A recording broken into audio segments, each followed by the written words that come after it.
అందరికీ నమస్కారం. తెలుగు కథామాలకు స్వాగతం. హౌస్ సర్జన్ నవల చదువుకుంటున్నాము. రాసిన వారు కొమ్మూరి వేణుగోపాలరావు గారు. తిరిగి మెలకువ వచ్చి చేతినున్న వాచి చూసుకునేసరికి 10 దాటిపోయింది. కంగారు పడుతూ లేచి ఆదరాబాదరాగా స్నానం పూర్తి చేసుకుని బట్టలేసుకుని వార్డుకు వెళ్ళిపోయాను. నేను మేలు వార్డులో పని చేస్తున్నాను. అక్కడికి వెళ్ళేసరికి అసిస్టెంట్ ఎవరూ కనిపించలేదు. సిస్టర్స్ యథాప్రకారం అటు ఇటు హడావిడిగా తిరుగుతున్నారు. ఒక నిమిషం ఊరుకుని ఫీమేల్ వార్డు వైపు వెళ్ళాను. లోపలికి వెళుతుంటే వాతావరణంలో ఏదో మార్పు కనిపించినట్లయి గుండె గబగబా కొట్టుకుంది.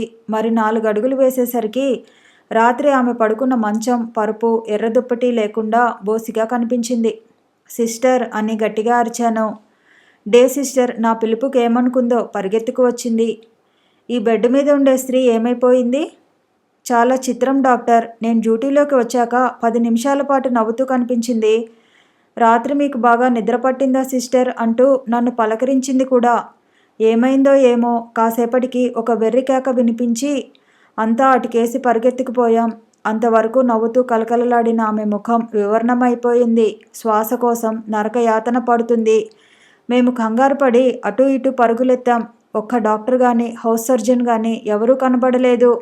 ఆక్సిజన్ పెట్టి సెలైన్ పెట్టి మాకు చేతనైంది మేము చేశాం. ఏమైతేనేం మరో 10 నిమిషాల్లో అంతా ముగిసిపోయింది. పాపం వెరీ బ్యూటిఫుల్ లేడీ అంది సిస్టర్ విచారంగా. నాకు కళ్ళు చీకట్లు కమ్మినట్లయింది. అంత బాధ ఎప్పుడూ పడలేదు. అక్కడి నుంచి నెమ్మదిగా బయటకు వెళ్ళిపోయాను. 2 రోజుల దాకా మామూలు మనిషిని కాలేకపోయాను. బ్యాండేజెస్తో నిండి ఉన్న శరీరం, అందులోంచి వికసించినట్లు పద్మం లాంటి ఆమె ముఖం, ఆమె నిర్భయత్వం, దుడుకు మాటలు నిర్దయగా వెన్నాడాయి నన్ను. అర్ధరాత్రి గదిలో కిటికీ ముందు కూర్చుని థియేటర్ వంక చూస్తూ, నేను డాక్టర్ని, ఇలాంటి అనుభూతులు, మమకారాలు, మమతలు నేను పెట్టుకోకూడదు. త్రికరణ శుద్ధిగా వైద్యం చేయటమే నా ధర్మం. ఒక రోగికి సానుభూతితో శుశ్రూష చేయాలే కానీ ఆంతరంగికమైన స్పందనలకు చోటివ్వకూడదు అనుకున్నాను. మనశ్శాంతి కోసం మరునాడు పాథాలజీ మ్యూజియంలోకి వెళ్ళి నలువైపులా కలయిదిరిగాను. అక్కడ కనిపించింది అసలు మానవ జీవితంలోని పరమరహస్యం నాకు. రోగాల తాలూకు అంతఃస్వరూపాలు, సామాన్య జీవి చూడలేని మానవ శరీరావయవాలలోని రోగ చిహ్నాలు, వాటిలోని నిజ వేదాంతం నాకు కనిపించింది. ఎన్ని రకాల స్పెసిమన్లు! అందమైన గాజు జార్లలో లోషన్లో భద్రం చేయబడి అపురూపంగా వాడబడుతున్న అమూల్య మానవ శిథిలాలు. ఒకచోట క్యాన్సర్ది, వక్షస్థలంలో, కడుపులో, చర్మంలో, కంఠావయవాల్లో, లివర్లో, ప్రేవులో, యుటెరస్లో, తలలో, ఊపిరితిత్తులలో క్యాన్సర్. గుండె జబ్బులు, గుండెలు, రాళ్ళు ఉన్న కిడ్నీలు, పుండు పడిన కడుపు, దానికి సంబంధించిన ఇతర భాగాలు, రకరకాల కంతులు అన్నీ చూసుకుంటూ ముందుకు పోతున్నాను. ఒకచోట అనుకోకుండా నా కాళ్ళు ఆగిపోయాయి. ప్రొఫెసర్ హాల్డెన్ శరీరంలోని వివిధ భాగాలు పొందుపరచబడి ఉన్న విభాగం అది. అతడు విశ్వవిఖ్యాత శాస్త్రవేత్త. బయోకెమిస్ట్రీలో ఆచార్య పదవి చేసి విరమించినవాడు. క్యాన్సర్ వ్యాధితో పీడించబడి మరణించక మునిపే తన శరీరాన్ని ప్రజల ఉపయోగార్థం వాడుకొనవచ్చునని దత్తం చేసేశాడు. చనిపోయాక ఆయన మృతకళేబరాన్ని మా హాస్టల్కి తీసుకొచ్చారు. ఆయన శరీరానికి ఎటాప్సీ చేస్తుంటే నేను కూడా దగ్గర నిల్చుని చూశాను. ఎన్నో అవయవాలను, ఇంచుమించు 20 భాగాలను క్యాన్సర్ తినేసింది. తన రోగాన్ని గురించి ఆయన ఉల్లాసంగా ఓ గేయం రాసుకున్నాడు. అది అందమైన ఫ్రేములో కట్టి గోడకు తగిలించబడి ఉంది. మనసులో ఆయనకు అంజలి ఘటించి తేలికపడిన హృదయంతో అక్కడి నుండి వచ్చేశాను. అలాగే మనసు బాగుండినప్పుడు హిపోక్రటిక్ ఓత్ చదువుకుంటూ ఉంటాను. నా వైద్య పరిజ్ఞానాన్ని రోగగ్రస్తులకు పూర్తిగా ధారపోస్తాను. ఎవరన్నా విషం ఇవ్వమని అడిగినా ఇవ్వను. అట్లాంటి పనులు చేయమని సలహా ఇవ్వను. గర్భస్రావాలు చేయడానికి ప్రోత్సహించను. నా జీవితాన్ని, కళను కూడా పవిత్ర జ్ఞానంతో నింపుకుంటాను. ఇట్లా ఎన్నో సూక్తులతో సాగిపోతుంది. తిరిగి మామూలు జీవితంలో పడిపోయాను. మళ్ళీ హాస్పిటల్, మళ్ళీ పేషెంట్లు, మళ్ళీ ఆపరేషన్లు. సర్జికల్ వార్డులో నేను ఆడవాళ్ళ వైపుకు మారలేదు. ఫీమేల్ వార్డుకు చీఫ్ రౌండ్స్కి తప్ప మిగతా వేళలా రారట. అక్కడే సుఖంగా ఉంది. 2వ నెల కూడా అక్కడే ఉండిపోతానని జగన్నాథం అన్నాడు. అసిస్టెంట్లు ఎవరూ మమ్మల్ని అడగలేదు. మేము వార్డులు మారలేదు. ఒకసారి 2 రోజుల పాటు జగన్నాథం సెలవు పెట్టాడు. నేను 2 చోట్ల కూడా పని చేయాల్సి వచ్చింది. ఒకనాడు ఫీమేల్ వార్డులో ఇంజెక్షన్ చేస్తుంటే గైనకాలజీ అసిస్టెంట్ ప్రొఫెసర్ కామేశ్వర్ గారు వెనక నుండి మెల్లగా వచ్చి డాక్టర్ అని పిలిచింది. నేను తల త్రిప్పి చూసి వెంటనే ఒదిగి నిలబడుతూ, ఏమండి మేడం అన్నాను వినయంగా. మీరు ఇందులో పని చేస్తున్నారా అంది. నేను ఆమెకు బాగా తెలుసు. నా ఇంటర్న్షిప్లో నా ఉత్సాహం చూసి ఆమె నేనంటే శ్రద్ధ తీసుకుని ఫోర్సెప్స్ వేయటం, డిఎన్సి ఆపరేషన్లు చేయటం దగ్గరుండి చెప్పి చేయిస్తూ ఉండేది. అవును మేడం అన్నాను. ఈ వార్డులో క్యాన్సర్ బ్రెస్ట్ కేసులు ఏమైనా ఉన్నాయా అని అడిగింది ఒక్క క్షణం ఊరుకుని. ఉన్నాయి మేడం. ఒకటి నిన్న అడ్మిట్ అయింది, ఒకటి క్రిందటి వారం అడ్మిట్ అయింది. నాకు చూపిస్తారా?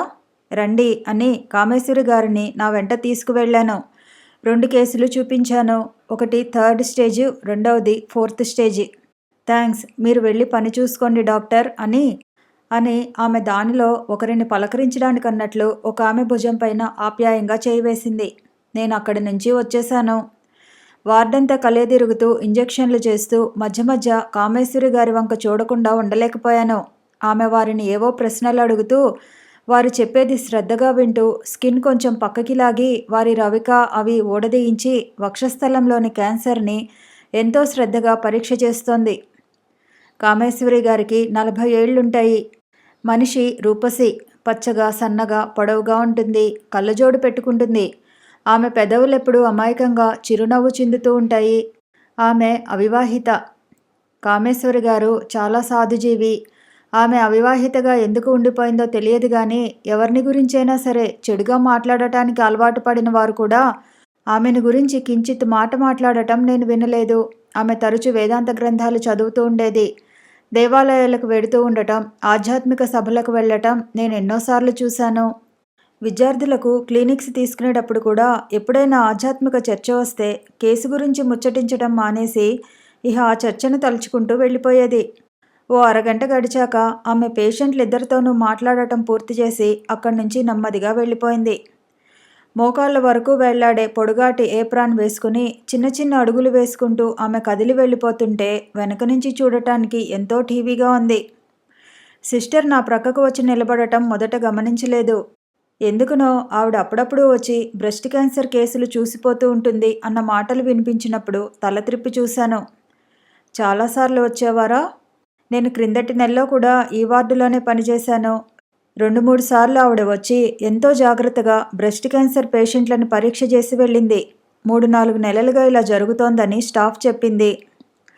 సిస్టర్స్ని ప్రతి నెలా పోస్టింగ్ మార్చేస్తారు. ఎప్పుడైనా ఒకసారి మాత్రం మార్చడానికి కుదరదో ఎందుచేతో చేసిన చోటనే ఉంచుతారు. స్టాఫ్ నర్సులకు మాత్రం 6-7 నెలలకు ఒకసారి కానీ ఒక వార్డు నుంచి మరో వార్డుకు మార్చరు. అలాగా అని ఊరుకున్నాను. 4 రోజులు గడిచిపోయాక ఒకనాటి సాయంత్రం ఒక ఇంజరీ కేసుకు గ్లూకోజ్ ఇవ్వాల్సి వచ్చింది. పేషెంట్ ఓ లారీ డ్రైవర్. అంత బలాఢ్యుడు లారీ యాక్సిడెంట్లో తలకి గట్టి దెబ్బ తగలటం చేత అర్ధస్మృతిలో ఉన్నాడు. మూలుగుతూ ఉంటాడు. కానీ బయట ఏం జరిగింది అతనికి తెలియదు. వార్డు బాయ్ అతని చేతిని గట్టిగా పట్టుకున్నాడు కదలకుండా. సిస్టర్ గ్లూకోజ్ యాంపుల్స్ పట్టుకుని ప్రక్కనే నిలబడింది. లావుగా బలంగా ఉక్కుదూలంగా ఉంది చెయ్యి. అటూ ఇటూ గింజుకుంటున్నాడు. అంత కదలికల్లోనూ అదృష్టవశాత్తు మొదటి ప్రయత్నంలోనే వెయిన్ చిక్కింది. గ్లూకోజ్ ఎక్కిస్తున్నారు. రోగి కేకలు పెడుతున్నాడు. ఎవరినో తలుచుకుని బూతులు తిడుతున్నాడు. ఉన్నట్లుండి పిడుగులా పడింది మీద ఒక దెబ్బ. తల చిట్లిపోయినట్లయింది. కళ్ళు చీకట్లు కమ్మాయి. తర్వాత ఏం జరిగింది నాకు తెలియలేదు. కళ్ళు తెరిచి చూసేసరికి మా వార్డులోనే ఒక బెడ్ మీద పడుకుని ఉన్నాను. నా మంచం చుట్టూ 4-5 హౌస్ సర్జన్లు, సిస్టర్లు, లేచి తిరగగలిగే పేషెంట్లు గుమికూడి ఉన్నారు. అమ్మయ్య, లేచారా బాబు? మీ ఇంటికి వైర్ ఇవ్వాలేమోనని హడలి చస్తున్నాం. 1 గంట సేపటి నుంచి నీకు సపర్యలు చేస్తున్నాం తెలుసా అన్నాడు ఒక హౌస్ సర్జన్. అతని పేరు బాబూరావు. 1 గంట సేపటి నుంచి తెలివి తప్పి ఉన్నానా అన్నాను లేచి కూర్చోవడానికి ప్రయత్నం చేస్తూ. మోచేతి మడతలో చురుక్కుమని మండినట్లయింది. ఏమిటా అని చూసుకుంటున్నాను. అదేమీ లేదు, నీకు గ్లూకోజ్ ఎక్కించాం, కోరమిన్ కూడా ఇచ్చాం. అవసరమైతే అసిస్టెంట్ని ఎవరినైనా పిలుచుకువద్దామని చూస్తున్నాం. ఇంతలో కళ్ళు తెరిచావు. చల్లని బాబు, చల్లని బాబు అంటూ పేషెంట్లు అక్కడి నుంచి నెమ్మదిగా వెళ్ళిపోయారు. హౌస్ సర్జన్లు కూడా 5 నిమిషాలు కబుర్లు చెప్పి, బాగా నీరసంగా ఉన్నావు, కాసేపు రెస్ట్ తీసుకుని మరీ వెళ్ళు భాయి, అవసరం అనుకుంటే రాత్రంతా ఉండు, బోలెడు మంది అమ్మాయిలు నీకు సపర్యలు చేయడానికి అని వెళ్ళిపోతుండగా ఒక అతను అంటుంటే, ఒక సిస్టర్ అతని వంక ఎర్రగా చూసి, ఊ అమ్మాయిలు, మీకంత కోరికగా ఉంటే తలకు పెద్ద దెబ్బ తగిలించుకుని రండి, మీ తనివి తీరా సేవలు చేస్తాం అంది. ఓఎస్, నాకెప్పుడు జ్వరం వస్తుందా, హాస్పిటల్లో అడ్మిట్ అవుదామా అని కలలు కనలేక చస్తున్నా. నవ్వుల మధ్య వాళ్ళంతా వెళ్ళిపోయారు. డాక్టర్, కులాసాగా ఉంది కదా ఇప్పుడు, మరింకెప్పుడు ఆ పేషెంట్ జోలికి వెళ్ళకండి అని సిస్టర్ నా వంక సానుభూతిగా చూస్తూ పరామర్శ చేసి, పదవే, స్టాఫ్ ఇంకా కేకలేయడం మొదలెడుతుంది. అసలే ఆవిడ సౌండ్ ఇంజనీర్. ఆ కాంప్లెక్స్తో మనం ఏమనుకున్నా తిట్టుకున్నామనుకుని తిట్టిపోస్తుంది అనుకుంటూ నెమ్మదిగా సిస్టర్స్ కూడా వెళ్ళిపోయారు. సౌండ్ ఇంజనీర్ అనే మాట చెవిటి వాళ్ళని ఉద్దేశించి ఉపయోగిస్తారు వాళ్ళు. మా వార్డు సిస్టర్ ఒక్కతే మిగిలింది. అసలు వీళ్ళంతా ఎలా వచ్చారు సిస్టర్ అని అడిగాను ఒక్క క్షణం మౌనంగా గడిచాక.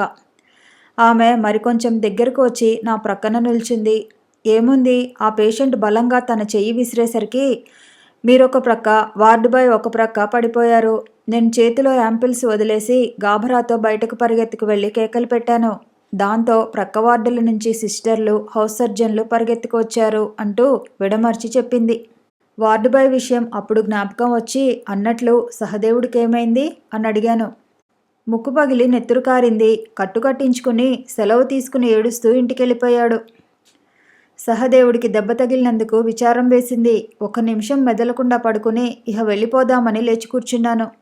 తలంతా ఇంకా దిమ్ముగా ఉండి లోపల రైళ్లు పరిగెడుతున్నట్లు అనిపించింది. బాధగా కళ్ళు మూసుకున్నాను. సిస్టర్ నా నుదిటి మీద చెయ్యి వేసి, ఏం డాక్టర్, నొప్పిగా ఉందా అని అడిగింది. కొంచెం అన్నాను నవ్వి. నళినికి కబురు చేయమంటారా? ఒకసారి అదోలా అనిపించింది. ఈ ప్రచారం ఎందువల్ల వచ్చింది? మేమిద్దరం తరచు ఒంటరిగా కనబడటం చూసి దానంతట అదే పుట్టిందా, లేక ఈ ప్రచారానికి నళినే బాధ్యురాలా? మళ్ళీ ఆమె గురించి అంత తేలికగా ఆలోచించకూడదనిపించింది. అక్కర్లేదులేండి అన్నాను మెత్తగానే. పాపం నళిని బాధపడుతుందండి, మీకు దెబ్బ తగిలిందని తెలిస్తే. పడనివ్వండి, ఆమె ఆరోగ్యం బాగుపడుతుంది అంటూ ఆమె చేతిని మృదువుగా విడిపించుకుని లేచి నిల్చున్నాను. ఆమె ఫక్కుమని నవ్వింది. ఆ మాటలు తలుచుకుని మరీ నవ్వింది. భలే మాట్లాడతారండి మీరు, ఉండండి ఆమెకు చెబుతాను, మీ పని పట్టిస్తుందిలేండి రేపు అంది నవ్వటం పూర్తయ్యాక. వస్తాను సిస్టర్ అని నేను నెమ్మదిగా బయలుదేరేసరికి చీఫ్ తిరుపతికి వెళ్ళబట్టి వార్డు ఇంత ప్రశాంతంగా ఉంది. లేకపోతే ఈ పాటికి మీ ఇద్దరు రౌండ్స్ వేస్తూ పేషెంట్లను పరామర్శిస్తూ ఉండేవారు అంది వెనక నుండి. నేను వార్డు దాటి బయటకు వస్తూ నాకు ఈ బహుమానం ప్రసాదించిన లారీ డ్రైవర్ కేసి ఒకసారి చూశాను. ఇక్కడి విషయాలతో సంబంధం లేకుండా తను మత్తు ప్రపంచంలో మునిగి ఉన్నాడతను. చక్రపాణి గారికి లారీ డ్రైవర్లన్నా పోలీసు వాళ్ళన్నా ఒక రకమైన కోపం ఉండేది. వాళ్ళెప్పుడైనా రోగులుగా వార్డులో చేరితే ఏదో ఒక నెపం పెట్టుకుని వాళ్లను వెటకారం చేస్తుండేవారు. బహుశా మునుపెన్నడో వారిద్దరి వల్ల చేదు అనుభవాలు ఏమైనా కలిగి ఉండాలి. క్వార్టర్స్కి వెళ్ళి నా గది తలుపులు తెరిచి లోపలికి వెళ్ళేసరికి 7 అయింది. ఆ పూట భోజనానికి వెళ్ళాలనిపించలేదు. బట్టలు మార్చుకుని పైజమా స్లాక్ వేసుకుని మంచం మీద పడుకుని ఓ ఇంగ్లీషు జర్నల్ చేతిలోకి తీసుకున్నాను. ప్రభాకరం గదిలో లేడు. ఓ పావుగంట గడిచాక బయట అడుగుల చప్పుడైతే తల త్రిప్పి చూశాను. దగ్గరకు వేసి ఉన్న తలుపులు తెరుచుకుని మృదుల లోపలికి అడుగుపెట్టింది. రా మృదుల అన్నాను లేచి కూర్చుంటూ ఆమెను ఆహ్వానిస్తున్నట్లుగా. ఆమె గదిలో ఇంకెవరైనా ఉన్నారేమోనని ఒకసారి అటు ఇటు చూసి దగ్గరకు వచ్చి మంచానికి సమీపంగా కుర్చీని లాక్కుని కూర్చుని, వార్డులో ఏదో ఫీట్ చేసావుటగా, తల అది బాగానే ఉందా అంది. అప్పటికే నీదాకా వచ్చిందే అన్నాను. నీకోసం వార్డుకి వెళ్ళాను, అక్కడ ఉంటావని. అక్కడక్కడే సిస్టరు, నైట్ సిస్టరు డ్యూటీలను మార్చుకుంటున్నారు. నిన్ను గురించి అడిగితే నీకు జరిగిన సత్కారం గురించి చెప్పి రూమ్కెళ్ళి పడుకుని ఉంటావని అంది డే సిస్టర్. సాయంత్రం స్నానం ముగించుకుని లేతరంగు చీర కట్టుకుని వదులుగా వేసుకున్న జడతో మల్లెపందిరి మీద నుంచి వీచినప్పుడు సుగంధంలా ఉంది మృదుల. కాటుక పెట్టుకున్న నీలినేత్రాలు, చిలిపిగా తెరిచి మూసుకునే కనురెప్పలు, ఎడమచెంప మీద చిన్న పుట్టుమచ్చ, కంఠం మీద నీలిచారలు నాలో కొత్త అభిరుచి మేలుకొన్నట్లయింది. ఏమిటి చూస్తున్నావు? నిన్ను. ఎందుకు? ఏం చెప్పను. ఆ క్షణంలో నాకు ఏడుపు వచ్చింది. ఎప్పుడో ఏ 2-3 ఏళ్లకో ఒకసారి ఇతరులకు మామూలుగా కనిపించే సన్నివేశంలో గుండె బావురుమన్నట్లుంటుంది. మృదుల నా వంక వింతగా చూసి మరికొంచెం దగ్గరగా జరిగింది. బండరాయి, నీ కళ్ళల్లో నీళ్లు చిమ్మాయేం అంది. బలవంతంగా నా ముఖంలోకి నవ్వు తెచ్చుకున్నాను. బండరాయికి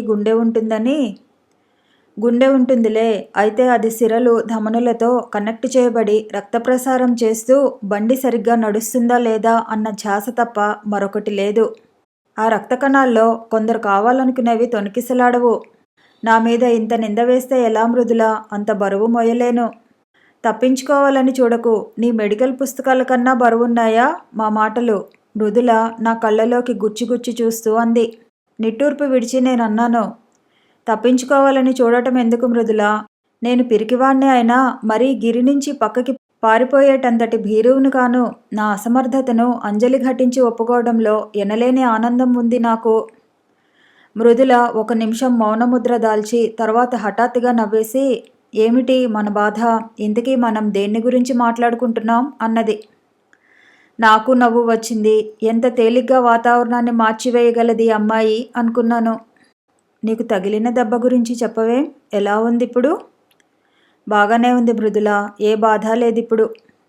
హమ్మయ్య, నా మనసు శాంతించింది అని హాస్యము గంభీరము మిళితమైన ముఖ కవలికలు ప్రదర్శించింది. వ్రేళ్లతో నా మంచం మీది దుప్పటి సవరిస్తోంది. తెల్లటి దుప్పటి మీద తెల్లని పాదరస దీపకాంతిలో తెల్లగా మెరిసే ఆమె చేతివేళ్లు చూస్తూ మెదలకుండా పడుకున్నాను. తల వంచుకుని కొంచెంసేపు ఏదో ఆలోచిస్తున్నట్లు ఊరుకుని, చెప్పు అని నాకేమనటానికి తోచక అనేసరికి ముఖం ఎత్తి, చెప్పనా? ఏమిటి అంది. నీ ఇష్టం.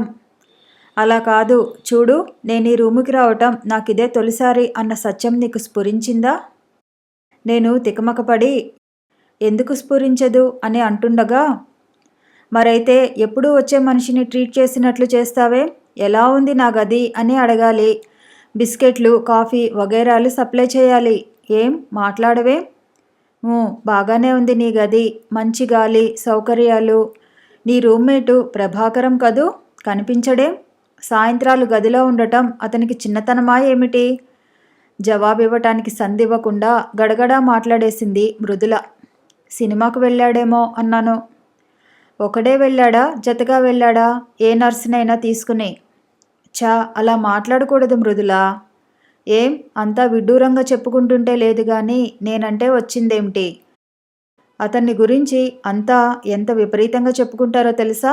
నర్సులతో తిరుగుతాడని, వాళ్ళని ఎక్కడెక్కడికో తీసుకువెడతాడని అంత విచ్చలవిడిగా తిరక్కపోతేనేం? అతని పర్సనల్ విషయాలు నాకు తెలియవు మరి. తెలిస్తే మటుకు నీవు చెబుతావా ఏం? నీకు మహాగుట్టు అంది రెట్టిస్తూ. మళ్ళీ తనే, నాకేం తెలుసుకోవాలని కుతూహలం లేదు, నీవెంత లోతైన మనిషివో తెలుసుకుందామని అడిగాను అంతే అంది. తరువాత మృదుల మరో 10 నిమిషాల సేపు కూర్చుని కబుర్లు చెప్పి, నేనింక వెడతాను బాబు, ఆకలేస్తోంది. నీకేం ఉపవాసాలే నీ జీవిత పరమార్థం అంటూ లేచి గుమ్మందాకా వెళ్ళి, అన్నట్లు ఇది విన్నారా? డాక్టర్ కామేశ్వరి గారికి జబ్బు చేసిందట అంది వెనుదిరిగి. నేను ఉలిక్కిపడి, కామేశ్వరి గారికా? ఏమిటి సుస్థి అన్నాను. అదింకా తెలియదు. మొన్న విపరీతమైన వెన్నుపోటు వచ్చి గిలగిలలాడిపోయిందట. మంచం మీద నుంచి కూడా లేవలేకపోతోంది. ఇదివరకటి నుంచి కూడా అప్పుడెప్పుడు వెన్నులో నొప్పి వస్తూ ఉంటుందని చెప్పి యాంటీ రుమాటిక్ టాబ్లెట్లు తీసుకుంటూ ఉండేదిట.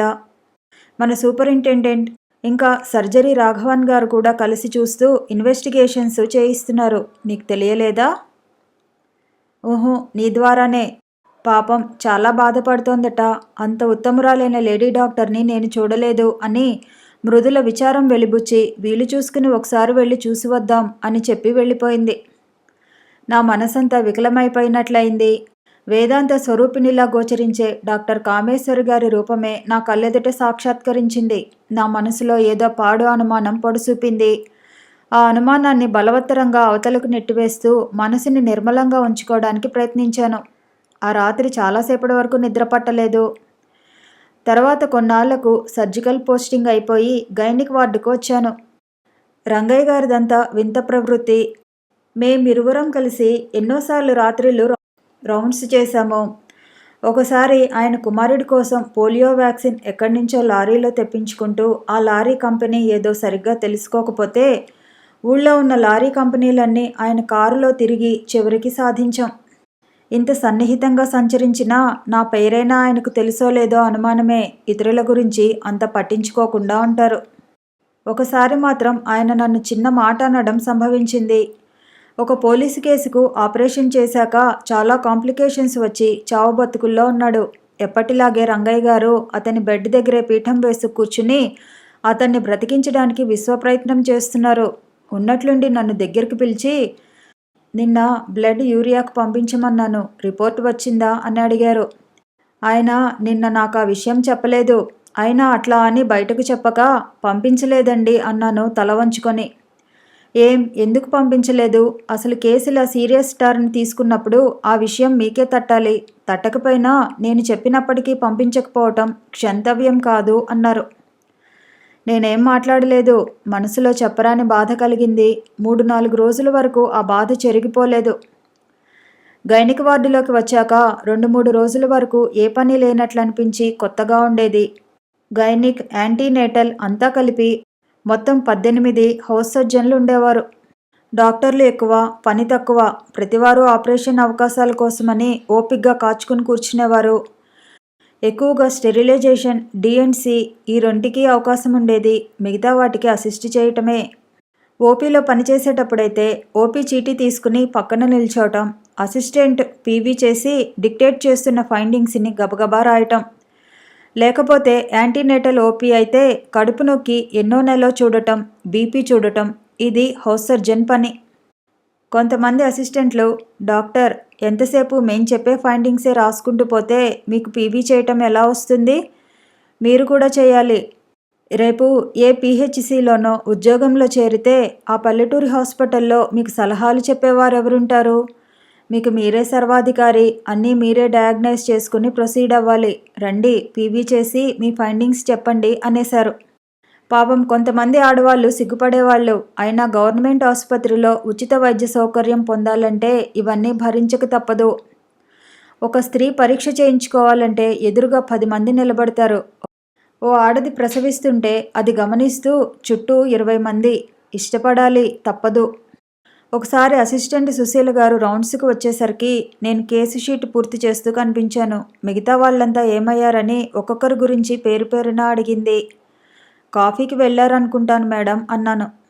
అంతా ఒక్కసారి కట్టకట్టుకున్నా. వార్డు ఏమైపోవాలి?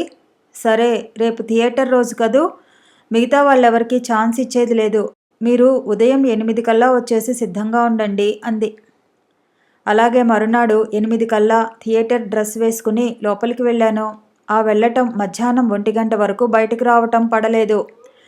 4 డిఎన్సి ఆపరేషన్లు, 2 స్టెరిలైజేషన్లు నాతో దగ్గరుండి చేయించింది సుశీల గారు. ఎనస్థిస్ట్ రాధారాణి గారికి కన్నెర పుట్టిందేమో. ఏమిటి మేడం, అన్నీ ఇతనితోనే చేయించారు, ఒక్క ఛాన్స్ కూడా రాని వాళ్ళు ఇంకెంతమంది ఉన్నారో అని మధ్యలో వారించడానికి ప్రయత్నించింది. నో, మీకు తెలియదు రాధారాణి. నిన్న మధ్యాహ్నం వార్డుకు వెళ్ళేసరికి ఒక్కరూ లేరు. అంతా పోయి క్యాంటీన్లో కూర్చున్నారట. అంత శ్రద్ధ లేకుండా ఉన్న వాళ్ళు ఏమి నేర్చుకుంటారు? వాళ్ళు ఈవేళ సఫర్ అవ్వాల్సిందే. అందుకే ఒక్కరిని కూడా లోపలికి రావద్దన్నాను అంది సుశీల గారు. ఆమెకు వాళ్ళ మీద ఇంకా కోపం తగ్గనట్లు లేదు. నా పని చచ్చిన చావుగా ఉంది. థియేటర్లో బిగించి ఉంచినట్టున్న ఆ వాతావరణంలో ఉక్కిరిబిక్కిరైనట్లుగా ఉంది. బయటకు వెళ్ళాక నన్ను గురించి మిగతా వారంతా ఏమనుకుంటారు? ఇదంతా కావాలని చేశాననుకోరు? అలాగే జరిగింది కూడా. కొందరు ప్రత్యక్షంగానూ కొందరు పరోక్షంగానూ నన్ను వెటకారం చేశారు. ఇందులో నేను చేసిన తప్పేమీ లేదని సమర్థించుకుని బాధపడకుండా ఉండటానికి ప్రయత్నించాను.